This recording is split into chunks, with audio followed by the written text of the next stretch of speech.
Bora! Mais uma aula. Essa aula tá muito rica, pessoal. Muito rica, porque é um tema, assim, esplêndido, né? Que é a proteção ao trabalho da mulher. E também a Lei 14.457 de 2022, uma lei aí fresquinha. Infelizmente, não achei muita questão sobre ela, justamente por ela ser nova. E eu acho esse tema tão importante, porque, como tem pouca questão, pode ser que a banca escolha questões dessa lei e desse tema.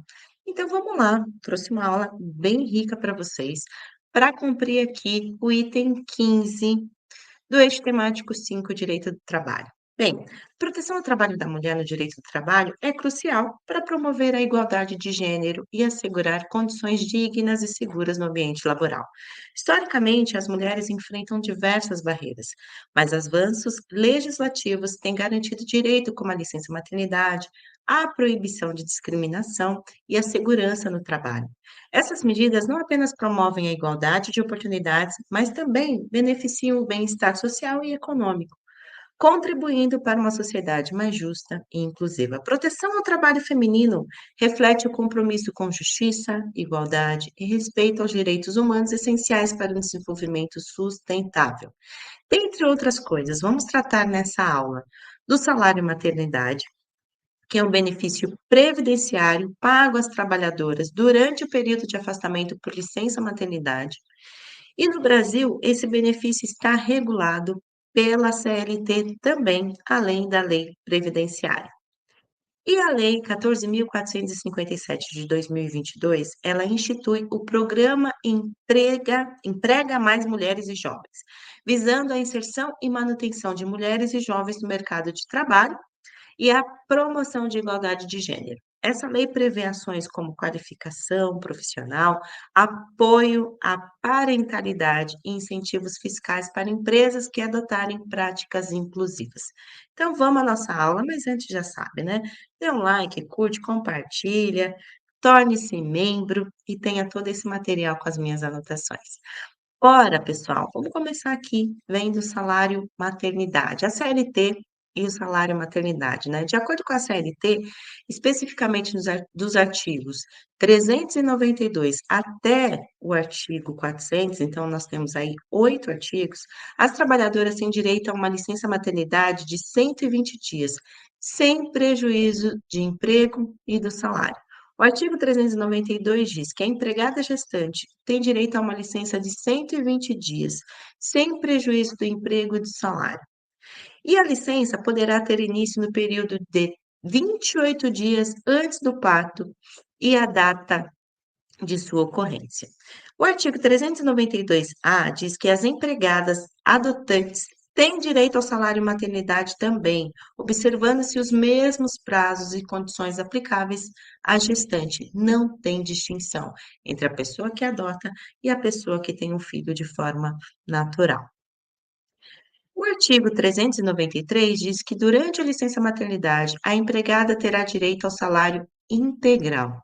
E a legislação previdenciária? Vamos dar uma olhada nela também. Além da CLT, a legislação previdenciária também disciplina o salário maternidade. O benefício é regulado pela Lei nº 8.213 de 91, que é a Lei de Benefícios da Previdência Social. No artigo 71 dessa lei, diz que o salário maternidade é devido à seguradora da Previdência Social durante 120 dias, com início entre o 28º dia antes do parto e a data da ocorrência deste. No caso de adoção ou guarda judicial para fim de adoção, o benefício será devido pelo mesmo período, como já falei, não tem distinção. E o artigo 71b, pessoal, parágrafo 2º, diz que o benefício que trata o capto será pago diretamente pela Previdência Social durante o período entre a data do óbito e o último dia do término do salário maternidade originário e será calculado da seguinte forma: primeiro, remuneração integral para o empregado e trabalhador avulso. Segundo, o último salário da contribuição para o empregado doméstico. 1/12 da soma dos 12 últimos salários de contribuição apurados em um período não superior a 15 meses para o contribuinte individual, facultativo e desempregado. E quarto, o valor do salário mínimo para o segurado especial. Outras proteções para o trabalho da mulher, pessoal. A CLT também contém outras disposições voltadas à proteção ao trabalho da mulher, que é o artigo 373-A e o artigo 390 e o 394. Então, vamos ver aqui. O 373-A diz que veda a publicação de anúncio de emprego que especifica o sexo do candidato, salvo quando a natureza da atividade o exigir. Proíbe discriminação por motivo de sexo, estado civil ou idade em relação a salário e critérios de admissão do trabalhador. E o artigo 390 estabelece que é vedado o trabalho da mulher em serviços perigosos ou insalubres, salvo nos casos em que as condições de trabalho permitam a eliminação dos riscos. E o 394-A prevê a possibilidade de afastamento da empregada gestante ou lactante das atividades, operações ou locais insalubres.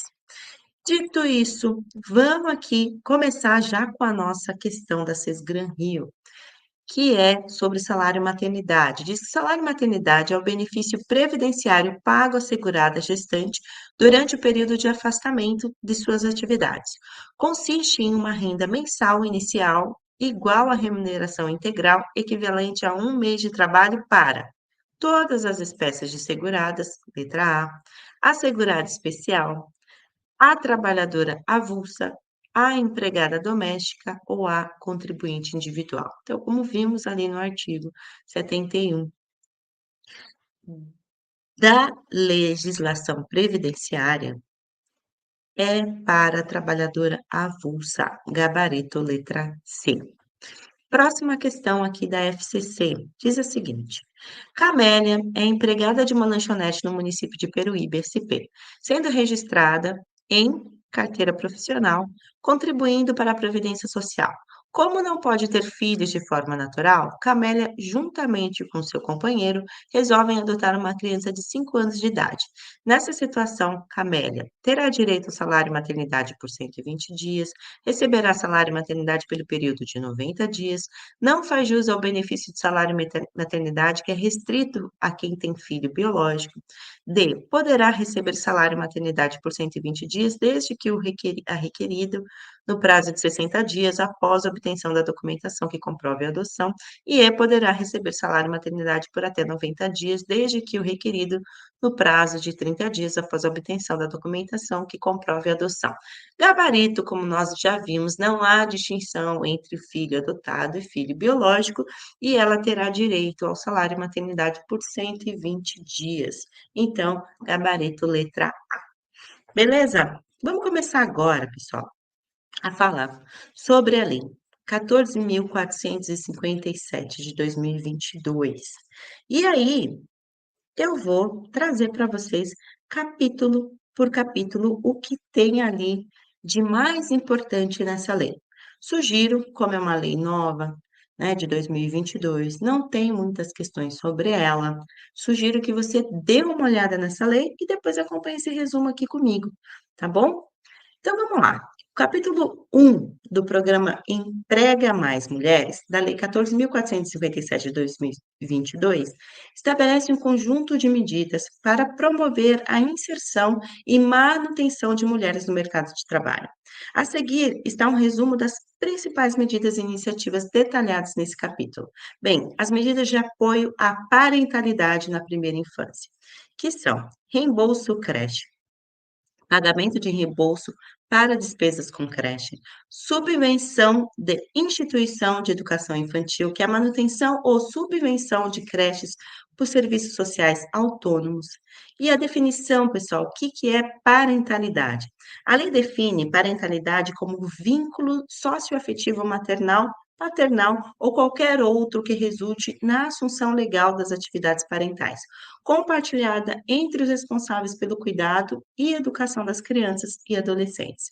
Essas medidas buscam criar um ambiente de trabalho mais inclusivo e oferecer suporte para as mulheres, para que as mulheres possam equilibrar suas responsabilidades profissionais e familiares, promovendo assim a igualdade de gênero no mercado de trabalho. Ah, mas é só para mulheres? Não. Então, aqui na definição de parentalidade está dizendo que também pode ser o pai, né, a pessoa que ali, dentro daquele conjunto da família, seja o responsável pelo cuidado mais de perto da educação das crianças e dos adolescentes. O que mais traz esse capítulo 1 aqui, pessoal? Que são as medidas de flexibilização do regime de trabalho para apoio à parentalidade, que é o teletrabalho, que é a possibilidade de trabalho remoto, regime de tempo parcial, que é a opção de trabalhar em tempo parcial, banco de horas, que é a compensação de horas trabalhadas em horários diferenciados, a jornada 12 por 36, que é a jornada de 12 horas de trabalho seguida de 36 horas de descanso, dependendo da atividade, claro, a antecipação de férias individuais, possibilidade de antecipação de férias, e horários flexíveis, flexibilidade nos horários de entrada e de saída. Olha, lendo essa lei deu até vontade de voltar para o mercado de trabalho, porque é muito difícil para a gente que tem filho, ainda mais eu que tenho uma filha com necessidades especiais, é bem complicado, mas enfim, isso é só um parênteses, vamos continuar nossos estudos. Bem, medidas de qualificação de mulheres em áreas estratégias. A suspensão do contrato para a qualificação. O que que vai acontecer ali? Vai ter uma suspensão temporária do contrato de trabalho para que a pessoa possa se qualificar. E aí é uma garantia de que ela pode voltar para aquele local, né? Estímulo à qualificação, incentivo à ocupação de vagas em cursos de qualificação e priorização para mulheres hipossuficientes vítimas de violência doméstica. Que mais? Medidas de apoio ao retorno ao trabalho pós-licença maternidade, suspensão do contrato para pais, suspensão do contrato de trabalho para pais empregados acompanharem o desenvolvimento dos filhos, né, e poder ali também, junto com a esposa, estar cuidando, principalmente daqueles primeiros dias, né, pessoal? 5 dias é muito pouco, né? Flexibilização da licença maternidade, flexibilização do usufruto da prorrogação da licença maternidade. Pois escreve aí nos comentários o que que você achou dessa lei, né. Na sua empresa, na empresa que você trabalha, na empresa dos seus sonhos, você gostaria que tivesse tudo isso? Creio que sim, né. Outras medidas e iniciativas.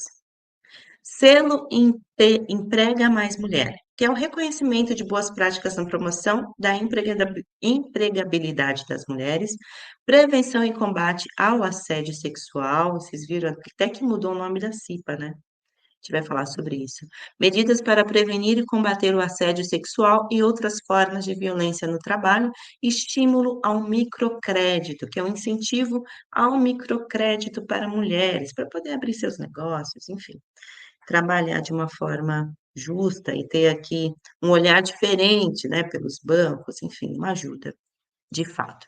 Esse é o capítulo 1. Depois a gente vai falar de algumas outras coisas aqui que vai se abrir em outros capítulos. E agora vamos para o capítulo 2 dessa lei. Outras medidas e iniciativas, que é o selo Emprega Mais Mulher, que é o reconhecimento, a gente já falou sobre isso, vamos falar agora sobre o reembolso creche. Que é isso, pessoal?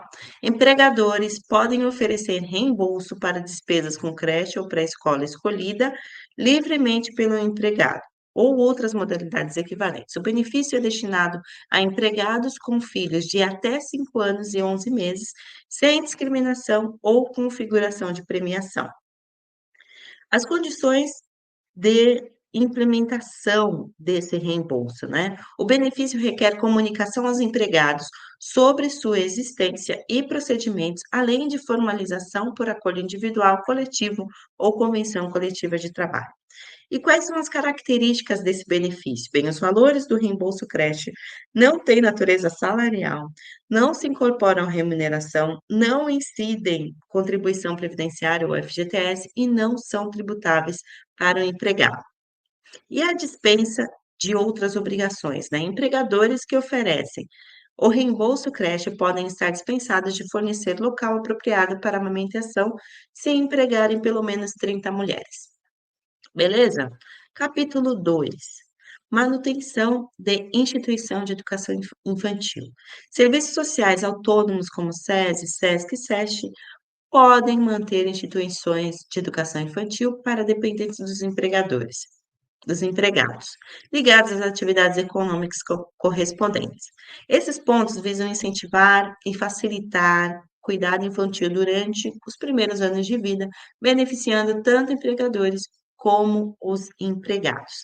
Já no capítulo 3, pessoal, dessa lei, trata do apoio à parentalidade através da flexibilização do regime de trabalho. Aqui estão os principais pontos. Que a seção 1 traz o teletrabalho, que é a prioridade na alocação de vagas de teletrabalho para empregados com filhos de até 6 anos ou com deficiência. E a seção 2 fala sobre a flexibilização do regime de trabalho e das férias, que é a possibilidade de adoção de medidas como tempo parcial, banco de horas, jornada especial, antecipação de férias e horários flexíveis. Essas medidas devem ser formalizadas por acordo individual, coletivo ou convenção coletiva. Restrições temporais para aplicação das medidas em até 2 anos após o nascimento, adoção ou guarda judicial. Continuando aqui, a seção 3 do capítulo 3 fala sobre o banco de horas, são as regras para compensação de horas acumuladas em caso de rescisão de contrato. E a seção 4 fala sobre a antecipação de férias individuais, que é a permissão para antecipar férias sem completar o período aquisitivo normal. Pagamento do terço constitucional pode ser postergado até o final do ano. E sobre os horários flexíveis, fala sobre a flexibilização dos horários de entrada e saída, quando possível, considerando as necessidades familiares. Capítulo 4. O capítulo 4 da lei foca em medidas para a qualificação de mulheres com os seguintes pontos principais. Seção 1 diz sobre suspensão do contrato de trabalho para a qualificação profissional. Os empregadoras podem suspender o contrato de trabalho de empregadas interessadas em participar de cursos de qualificação profissional oferecidos por elas. A suspensão é formalizada por acordo individual, coletivo ou convenção coletiva, priorizando áreas estratégicas e com baixa participação feminina. Durante a suspensão, a empregada recebe bolsa de qualificação e pode receber ajuda compensatória mensal sem caráter salarial. Se dispensada durante a suspensão ou nos 6 meses seguintes ao retorno, o empregador paga indenizações adicionais, conforme estipulado em acordo ou convenção coletiva. Na seção 2, trata do estímulo à ocupação de vagas de gratuidade, que é o serviço social autônomos podem implementar medidas para incentivar a matrícula de mulheres em cursos de qualificação, especialmente em áreas como ciência, tecnologia, desenvolvimento e inovação. Prioridade para mulheres em situações de vulnerabilidade, como vítimas de violência doméstica, com registro policial. E o capítulo 5, pessoal, da lei, trata do apoio ao retorno ao trabalho após o término da licença maternidade, com os seguintes pontos principais. Na seção 1, fala sobre suspensão do contrato de trabalho e de pais empregados. Então, empregadores podem suspender o contrato de trabalho de empregados para permitir que eles cuidem dos filhos e apoiem o retorno ao trabalho das esposas ou companheiras após a licença maternidade. A suspensão é formalizada por acordo individual, coletivo ou convenção coletiva e inclui participação em cursos de qualificação profissional oferecidos pelos empregadores. O curso deve ser não presencial, com carga horária máxima de 20 horas semanais. Durante a suspensão, o empregado recebe bolsa de qualificação e pode receber ajuda compensatória mensal sem caráter salarial. Se dispensado durante a suspensão, né, de trabalho ou nos 6 meses seguintes ao retorno, o empregador paga indenizações adicionais. E na seção 2, aqui do capítulo 5, fala sobre a alteração do programa de empresa cidadã.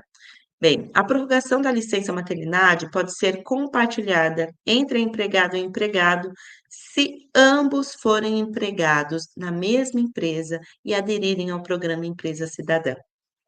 A prorrogação pode ser substituída por uma redução de jornada de 50% pelo período de 120 dias, com pagamento integral do salário e acordo individual entre empregador e empregado. Essa medida visa facilitar a transição de volta ao trabalho após a licença maternidade, promovendo a participação ativa dos pais nos cuidados dos filhos e incentivando uma parentalidade mais igualitária entre ele, o pai e a mãe. Já no capítulo 6, pessoal, da lei, trata das regras para a formalização de acordos individuais, destacando os seguintes pontos, que são as condições para acordos individuais. Os acordos individuais para medidas específicas nesses artigos, no terceiro, no parágrafo segundo do artigo 8º, no parágrafo primeiro do artigo 15º, depois vocês dão uma olhadinha ali, podem ser realizadas somente se não houver acordo coletivo ou convenção coletiva do trabalho, se o acordo individual oferecer condições mais vantajosas ao empregado em comparação com o instrumento coletivo vigente. E aqui, continuando, prioridade da vontade do empregado.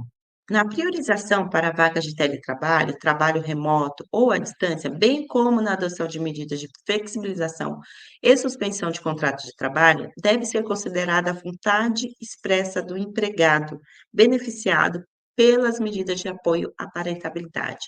Quando eu falo beneficiado, é beneficiado, empregado é empregada também, tá? Essas regras garantem que os acordos individuais sejam utilizados de maneira justa e vantajosa para a empregada, respeitando sua vontade e assegurando melhores condições de trabalho. No capítulo 7 da lei, estabelece medidas para prevenir e combater o assédio sexual e outras formas de violência no ambiente de trabalho, especialmente em empresas com Comissão Interna de Prevenção de Acidentes e Assédio, que é a CIPA, né?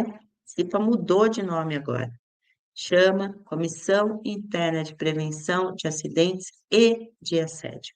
As principais medidas incluem regras de conduta e divulgação, que incluem normas internas sobre assédio sexual e violência, amplamente divulgada entre os empregados. Isso é importante, né? Às vezes as pessoas estão tão acostumadas a falar umas piadinhas, a agir de algumas formas que eles nem sabem que aquilo é assédio. Então tem que ser explicado, tem que ser mostrado, principalmente para os homens e também para as mulheres, para que elas entendam que aquele amargo que elas sentiam na garganta foi um assédio, né. Procedimento para denúncia, estabelecer procedimentos para recebimento, acompanhamento, apuração de denúncia e aplicação de sanções administrativas, garantido o anonimato do denunciante e respeitando os procedimentos jurídicos cabíveis. A prevenção e combate na CIPA, inclui temas de prevenção e combate ao assédio e violência nas atividades e práticas da CIPA. E capacitação e sensibilização. Realizar ações anuais de capacitação, orientação e sensibilização sobre violência, assédio, igualdade, diversidade para todos os níveis hierárquicos da empresa, utilizando formas acessíveis e eficazes. Além disso, as medidas não substituem procedimentos penais para condutas que se enquadrem como assédio sexual ou outros crimes de violência. As empresas têm 180 dias para implementar essas ações após a entrada em vigor dessa lei. A empresa que você trabalha já está fazendo essas coisas? Bora lá então, pessoal. No capítulo 13º, a lei institui o selo Emprega Mais Mulher, cujo objetivo é reconhecer e incentivar empresas que promovem a igualdade de gênero e apoiam as necessidades parentais de seus empregados. As principais disposições são: bem, qual é o objetivo do selo, né? Vamos ver ali. Reconhecer empresas que oferecem creches e pré-escolas para os filhos dos empregados.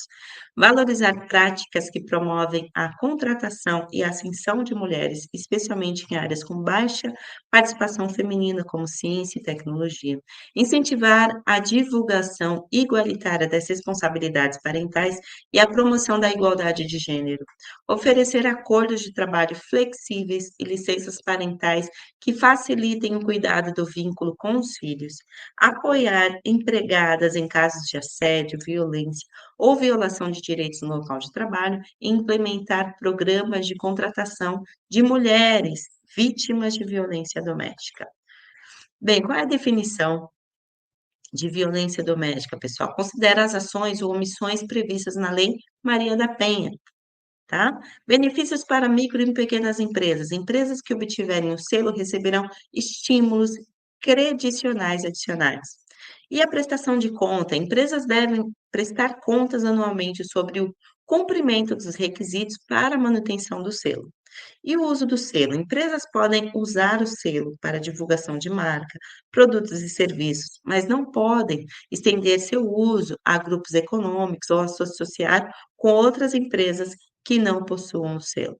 E a regulamentação? O Ministério do Trabalho e Previdência definirá o regulamento, o complemento do selo empresa emprega mais mulher, tá? Uma lei nova, né? O artigo 14, o capítulo 14, desculpa, da lei estabelece estímulo ao microcrédito para mulheres, detalhando condições diferenciadas no programa de simplificação do microcrédito digital para empreendedores, Sim Digital e no Programa Nacional de Microcrédito Produtivo Orientado, PNMPO. Quais são as beneficiárias? Mulheres que exerçam atividades produtivas ou de serviços urbanos ou rurais, individualmente ou coletivamente, mulheres como pessoas naturais e microempreendedoras individuais. Bem, a primeira linha de crédito é o valor máximo de 2.000 para beneficiar as pessoas naturais e o valor máximo de 5.000 para microempreendedoras individuais. Quais são as condições de empréstimo? Bem, a taxa juro máxima de 85% da taxa máxima permitida pelo Conselho Monetário Nacional e o prazo de até 30 meses para pagamento. E a garantia, a cobertura de até 85% do valor desembolsado em cada operação, incluída nas carteiras garantidas, e limite de cobertura de 80% do total de desembolsos em operações de carteiras formadas exclusivamente por mulheres, conforme os regulamentos dos fundos. Nesse capítulo aqui, trata das alterações da CLT, né, pessoal? O artigo 163 fala sobre a obrigatoriedade da constituição e comissão interna de previsão de acidentes e assédio em estabelecimentos especificados. No artigo 473, falam sobre a licença de 5 dias consecutivos em caso de nascimento de filho, adoção ou guarda compartilhada, direito a acompanhar a esposa ou companheira em até 6 consultas médicas e exames durante a gravidez, e o prazo da licença parental é contado a partir do nascimento do filho. Beleza? Vamos continuar aqui fazendo a nossa última questão, que foi a única questão que eu achei sobre essa lei aqui 14.457, que está falando da parte da CIPA, né. Então a nova versão da NR Sim entrou em vigor em 21 de 3 de 2023. E essa nova legislação, que corresponde à Lei 14.457, de 21 de setembro de 2022, alterou o nome de CIPA para e aí a gente já falou aqui, que é a letra C, Comissão Interna de Prevenção de Acidentes e Assédio. Beleza? Essa aula foi bem específica, bem geralzona. Infelizmente, não achei muitas questões, mas eu quis mostrar ali um apanhado geral dessa lei 14.000 e também dos artigos ali da CLT que tratam sobre o salário e maternidade. E a gente vai se ver na próxima aula, que eu vou trazer aqui o item 16 do eixo temático 5, que a gente está quase finalizando. Direito coletivo do trabalho, sobre o conceito, objeto, função, evolução histórica, princípios e fontes normativas, organização sindical, também sobre conceito, direito do trabalho ali na parte de mediação e arbitragem, tá bom? Então a gente se vê na próxima aula. Muito obrigada e vejo vocês. Vamos continuar aqui o nosso objetivo de estudo. Até mais.